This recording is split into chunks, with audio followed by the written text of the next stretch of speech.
Salut à tous, aujourd'hui je fais une petite vidéo concernant une caméra de surveillance de chez Reolink, la TrackMix. Alors je suis doublement content de partager avec vous cette vidéo puisque ceux qui sont abonnés à ma chaîne le savent. Et j'ai déjà eu moult et différentes caméras que j'ai pu tester, essayer, etc. Là je vous annonce la couleur d'entrée de jeu et dès le début de la vidéo, c'est une bombe.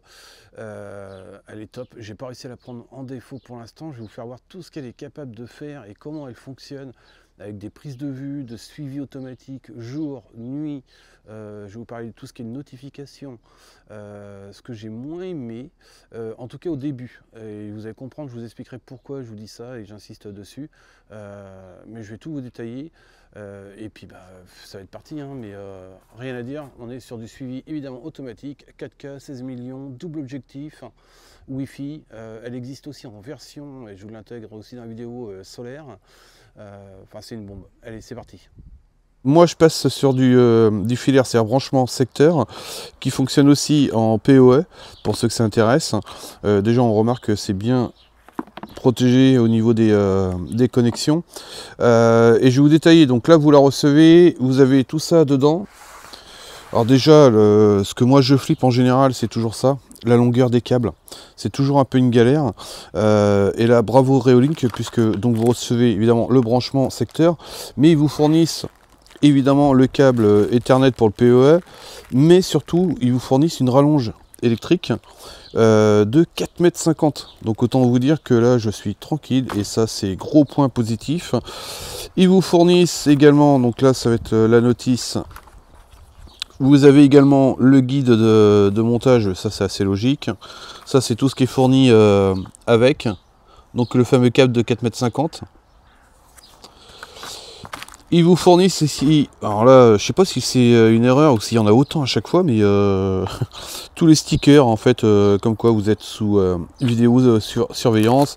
Évidemment la visserie qui est adaptée évidemment en fonction du support que vous allez mettre. Moi je ne mettrai pas ces chevilles là parce qu'elles ne seront pas adaptées à mes murs, pour être précis. Vous verrez ça. Et là du coup je vais vous détailler un peu le pourquoi du comment je change mes caméras de surveillance. Bon, ok, c'est parti. J'essaye de faire vite pour qu'on puisse arriver à ce qui vous intéresse le plus. Moi, les raisons premières, c'est ce que vous voyez devant vous. Tout ce qui était végétation, je recevais des notifications sur les autres caméras, peu importe la marque. Dès que ça bougeait, qu'il y avait du vent, de la pluie, des bestioles, même la nuit. Parce que même la nuit, franchement, celle-ci, vous allez voir, enfin, j'ai pas de fausse alarme. J'en reviens pas. Et j'avais aussi le problème des fois avec les ombres de l'arbre qui pouvait me mettre, je recevais des notifications. Donc j'avais ce problème là. Puis le deuxième qui est tout simplement, ceux qui sont abonnés à ma chaîne le savent, je suis sur une très vieille maison, des murs en pierre qui font à minima 70 d'épaisseur, donc le wifi des fois ça pouvait décrocher ou le flux n'était pas au top. Là l'avantage avec celle-ci, et ce qui m'arrêtait aussi là-dessus, c'est qu'elle est en double, c'est-à-dire que vous avez le 2.4 et le 5. Et le pompon, c'est qu'en fait, elle peut gérer automatiquement elle-même. C'est-à-dire qu'elle choisit en fait elle-même le flux, mais vous pouvez lui astreindre le 2.4 ou le 5, hein, comme vous voulez. Donc ça, c'était les raisons. Maintenant, on va arriver droit au but sur les démos, et vous allez voir que c'est une bombe. Ok, donc là on est parti pour le premier test, mode de tracking. Donc le but effectivement c'est de voir si elle me suit parfaitement bien, ce qui est largement le cas. Elle zoome et dézoome automatiquement, je n'ai pas besoin de toucher à quoi que ce soit. Il faudra juste faire attention dans vos réglages à bien penser le temps de position, c'est-à-dire en cas d'arrêt de la personne, du véhicule ou de l'animal détecté, vous pouvez régler 20 secondes et puis elle revient à son point initial ou plus. Enfin, c'est vous qui voyez au niveau des réglages. Mais là, mode caché, je me réintroduis, elle me reprend automatiquement et elle me tracte jusqu'au bout, quoi, sans problème.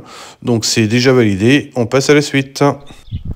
Ok, donc là je passe en mode livraison, je vous laisse volontairement le son de la caméra, sur lequel d'ailleurs vous pouvez aussi faire de la réduction de bruit parasite. C'est vraiment top, mais je vous laisse écouter.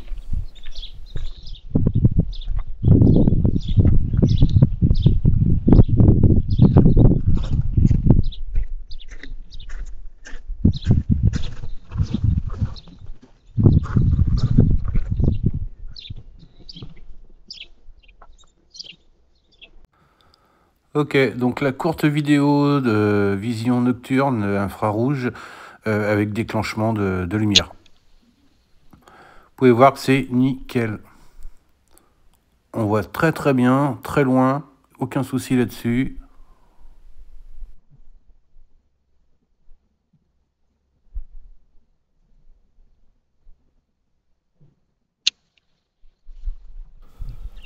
Allez, là c'est parti maintenant, on fait un test. J'ai mis l'emballage, le carton de la caméra Reolink à 20 mètres de distance.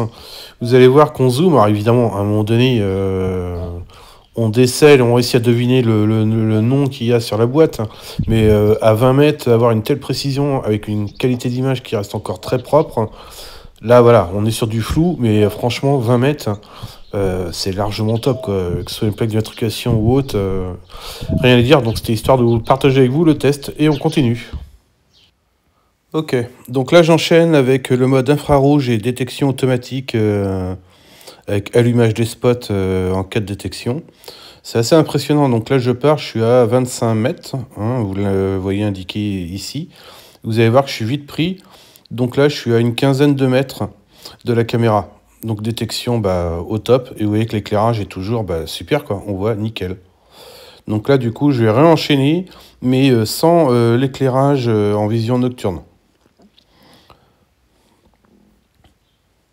Donc là il n'y a pas les spots qui sont intégrés au déclenchement en cas d'intrusion, uniquement en infrarouge.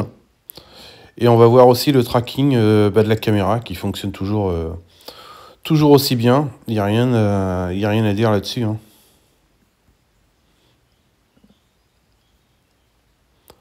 Elle suit parfaitement. Elle zoome, dézoome automatiquement.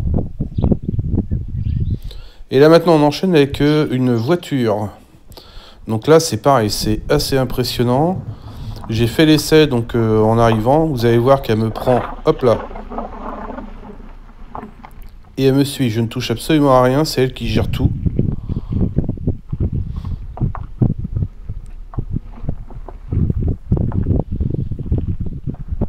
Donc là, elle me prend et elle va zoomer, dézoomer et elle va suivre, elle va faire sa fonction de tracking.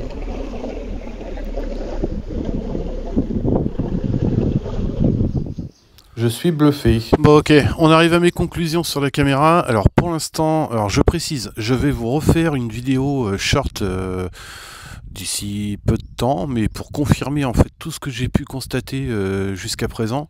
J'ai tout tenté, alors sous la flotte, la nuit ou autre. Ce qui est formidable, c'est que je n'ai eu aucune fausse notification. Je dis bien aucune, même pas une. J'aurais pu m'attendre à au moins une, pour l'instant j'en ai pas eu. Donc je vous referai une vidéo pour vous confirmer tout ça. Mon constat c'est qu'elle est canon, quoi. C'est vraiment la meilleure caméra que j'ai pu tester. Elle est au point partout, quoi. Bravo, bravo Reolink, parce qu'elle est top, quoi. J'ai pas pris de défaut là-dessus, quoi. Et je vais vous faire une deuxième vidéo sur une deuxième que j'installe derrière. Alors c'est pas la même, mais qui est aussi top, vous verrez. Je vous invite à vous abonner si c'est encore pas le cas. N'hésitez pas à mettre un petit pouce bleu, ça fait toujours plaisir pour le temps qu'on passe. Et puis ça encourage surtout à vous faire d'autres vidéos. Mais voilà, rien à dire. Là je vous intègre en même temps que je vous parle un peu l'application, comment ça se passe à l'intérieur. C'est voilà le point, allez, le négatif que j'aurais pu mettre, mais en fait c'est pour ça que je vous dis ça au début de la vidéo. C'est assez logique. C'est tout simplement parce que en fait la caméra elle est très complète au niveau des réglages. Donc forcément ça complexifie un peu plus l'application. Maintenant là où je mets juste le bémol, c'est qu'en fait voilà, c'est juste une prise en main à faire, sachant que vous n'allez pas y revenir tous les jours dans vos réglages. Mais voilà, moi c'est contrairement aux autres habituellement, je la trouvais moins fluide, mais qui est tout à fait logique en fait en y réfléchissant. C'est parce qu'elle est beaucoup plus complète, beaucoup plus poussée dans les réglages. Et puis voilà, c'est un peu une bête de concours, quoi. Donc je peux que valider et vous la recommander. Donc si ça vous a plu, petit pouce bleu, et puis je vous dis à très vite pour une prochaine vidéo. Salut à tous.